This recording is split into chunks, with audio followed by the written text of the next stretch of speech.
Olá, hoje é domingo, eu sou Suzana Barelli e eu trago aqui para vocês um resumo do que foi notícia no mundo do vinho nessa semana que passou. Eu vou começar com um texto que eu escrevi na Levant Filosofia, ontem no Paladar, que é um texto que eu gostei muito de apurar e que eu estou chamando de As Viúvas do Vinho. Sempre me impressionou quando a gente estuda champanhe, e eu já comentei aqui que eu adoro vinhos espumantes, a força de algumas mulheres na história do champanhe. São histórias principalmente do século XIX, começo do século XX, na qual mulheres ficam viúvas, né, com a morte dos seus maridos e assumem toda a gestão da vinícola e trazem bons resultados para o mundo do champanhe. As viúvas não fazem sucesso apenas no champanhe. A Dona Ferreirinha, lá no Douro, em Portugal, é um grande exemplo disso. E recentemente cruzaram o meu caminho duas histórias de mulheres. Uma é da Fernanda Zúcaro. A Fernanda está em Portugal, exatamente no Douro, como a Dona Ferreirinha. Ela começou um projeto com o seu marido, com o Chico Santa Rita. Os dois vieram do mundo do marketing político. E o Chico Santa Rita teve um problema de saúde, né, do qual acabou vindo a falecer. Ele já era conhecido por elaborar cachaça. E no vinho, até quando antes ele ficar doente, até a Fernanda resolveu estudar enologia, eles mudaram a vida dele toda. E hoje ela tem o seu vinho lá no Douro. Eu sempre quis contar essa história, sempre quis. Eu sei dessa história tem tipo 1 ano e eu sempre quis contar essa história aqui. Porque eu acho que tem uma perseverança muito grande, assim. E aí, a semana passada, cruzou novamente pelo meu caminho a história da Cristina. A Cristina agora ela voltou a usar o sobrenome dela de solteira, que é como acontece na Argentina, é Cristina Russin. A Cristina, ela herdou do marido, Rodolfo Spillman, que faleceu de uma maneira bem trágica. Ele foi atropelado no dia seguinte, fazer 60 anos, no ano passado. Ela ficou, né, eles tinham 4 filhos. Quando eles começaram a pensar, depois de saber da morte do Rodolfo, a ideia primeira era vender o projeto na Argentina, que é uma vinícola boutique. Ela fica na Vinha Cobos, logo após da Cobos, que a gente conhece pelo Paul Hobbs. E quando a família chegou lá, eles falaram, não, a gente não pode interromper esse projeto. E agora a Cristina está assumindo, né, o que é elaborar um vinho na Argentina, e nos dois casos o Brasil é o principal mercado dessas pessoas. A Cristina mora aqui há muito tempo e a Fernanda é brasileira, mesmo morando no Douro. Então a coluna conta, a gente está no mês que se comemoram as conquistas femininas, e eu achei que valia a pena também trazer a história das viúvas do mundo do vinho. Bom, foi uma semana de muita degustação. Aqui, ó, o vinho aqui. Esse vinho é um dos vinhos, é o vinho feito pela Cristina, que eu cito na matéria, o Calcário. Bom, foi uma semana de muita degustação, naquela máxima que é real no mundo do vinho, de que o mundo realmente só começa, o ano só começa depois do carnaval. Eu vou começar com uma degustação que me deixou bem contente. Foi uma prova vertical com 4 safras do Baronesa P. O Baronesa P é um vinho que tem a Cabernet Sauvignon como variedade majoritária, e é o vinho primo do Escudo Rojo. O Escudo Rojo, para lembrar, é um projeto da Baronesa Philippine de Rothschild, no Chile. A Baronesa, eu acho muito interessante, também é uma mulher de muita força, de muito caráter. Ela herdou, né, o Mouton Rothschild do seu pai, que era uma pessoa também de personalidade muito forte. E ela focou não só na França, como focou também no Chile. E tem o Escudo Rojo, tem também o Almaviva, né, como um grande projeto ali no Chile. E depois da sua morte, os filhos pediram para os enólogos elaborar um vinho para homenageá-la, que chama Baronesa P. Esse vinho está na sua 4ª safra. É a primeira vez que eu tenho a chance de participar de uma vertical desse vinho. Foi uma vertical para lançar a safra 2021. E na apresentação dessa vertical, que é o que eu falei que me surpreendeu, o Remy Colbroni, que é o diretor comercial do Grupo Barão Philippe para as Américas, ele começou a falar, bem-vindo, os jornalistas estavam presentes, e começou a me elogiar.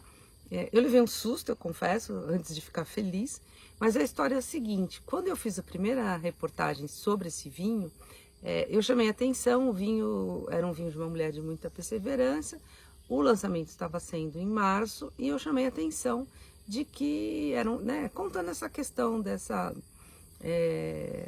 do mundo feminino, do mundo das mulheres no vinho. E essa minha reportagem, que foi publicada no Paladar, ela fez com que o grupo decidisse que o lançamento do Baronesa P vai ser sempre em março. A ideia inicial era lançar ele em setembro, mas por causa dessa matéria eles falaram, não, é em março que tem que ser. Então eu fiquei muito honrada por sem querer estar dando palpite nas decisões estratégicas do grupo Barão Felipe. Mas fiquei feliz, porque eu fiz a reportagem apenas porque era uma boa reportagem, era um bom tema, eu achei que o vinho era interessante e tudo mais, mas às vezes tem consequências, e consequências muito legais. A outra coisa, essa semana foi uma semana corrida, eu tinha muita coisa para provar, para escrever, e teve um almoço que eu não consegui participar com o Casimiro Gomes da Lusovini. O Casimiro ele morou no Brasil, ele é responsável pelo início do projeto Rio Sol, aquele projeto então, parceria com o Otávio Piva da Expande, lá no Vale de São Francisco. E é um enólogo que, por essas coisas da vida, eu nunca conheci. Ele é conhecido de todo mundo, mas a gente nunca tinha falado pessoalmente. Eu queria conhecê-lo e provar seus vinhos. Ele veio para o Brasil para apresentar um projeto da família, que é na Bairrada, e, portanto, tem muita baga. E o único horário possível acabou sendo no final do dia, e a gente teve uma degustação que eu adorei, que foi uma degustação super informal. Eu acabei sugerindo que fosse no Na Janela, que é a padaria artesanal do Luiz Américo. O Luiz Américo é um repórter, um jornalista, vamos dizer assim, que virou pão. Estou tirando, né, tô tentando caracterizar, mas o fato é que o Luiz Américo é um dos grandes entendedores em pão artesanal. Ele tem livro, tem várias publicações a respeito, e agora tem uma padaria. E é uma padaria de uma porta, né, por isso chama Na Janela, e a gente ficou ali na mesinha da calçada, provando vinho, falando de baga, e foi uma boa entrevista, uma boa conversa. Além disso, essa semana eu participei de um jantar no restaurante Sim, que é o restaurante no topo do Tivoli, tem uma vista linda, e a ideia era harmonizar o menu contemporâneo com os rótulos da Itália Massa.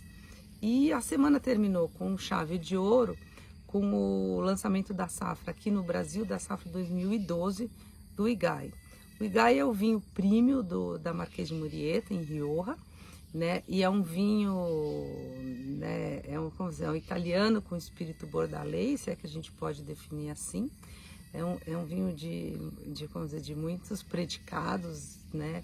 E por incrível que pareça, 2012 se fala, nossa, esse vinho ainda tem uma vida enorme pela frente. 2012 não foi uma safra fácil, foi uma safra com menor produção na Rioja. E para desespero de quem gosta do vinho, as safras de 2013, 2014 e 2015 não serão lançadas, né? As uvas vão provavelmente para o reserva. Vão não, os enólogos já sabem, mas a vinícola ainda não anunciou oficialmente. Essas uvas foram para o reserva 2012, 2013, 2014, 2015, consequentemente. Gostei do vinho, quem traz é o World Wine. Agora, o que mais me surpreendeu e que eu não me lembro de já ter provado foi o novo Paso Barrantes. É um projeto do grupo, desse grupo espanhol, na Galícia, né, nos vinhos verdes, os vinhos verdes do lado espanhol, e elaborado com a uva Alvarinho. E é um vinho mais... a ideia dele ele é mais encorpado, não é um alvarinho simples, mas ele tem uma tensão e ao mesmo tempo um frescor e uma mineralidade que eu gostei bastante, bastante. Só não gostei do preço, é um vinho caro, e quando a gente pensa em vinho branco, eu sei que ainda é mais difícil trabalhar com vinhos caros. De notícias internacionais, eu queria chamar a atenção para 2 pontos. O primeiro é a crise do vinho na Austrália.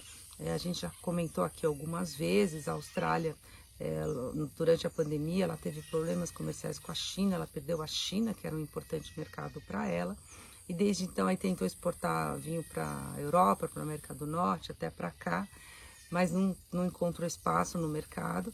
e atualmente os produtores eles estão destruindo vinhas, né, destruindo vinhos também, para tentar plantar outras culturas agrícolas que, né, sair do mundo do vinho. Vai vir daqui a pouco uma grande queda de produção, mas os australianos têm um estoque de mais de 2 anos de venda nas vinícolas. É muita coisa. Vamos acompanhar o que vai acontecer. Em Bordeaux, que está com excesso de produção, a opção do governo foi ajudar os produtores. Vamos ver na Austrália o que acontece. E a segunda coisa, semana passada eu comentei aqui que teve a 30ª edição da ProWine, que é a grande feira de negócios.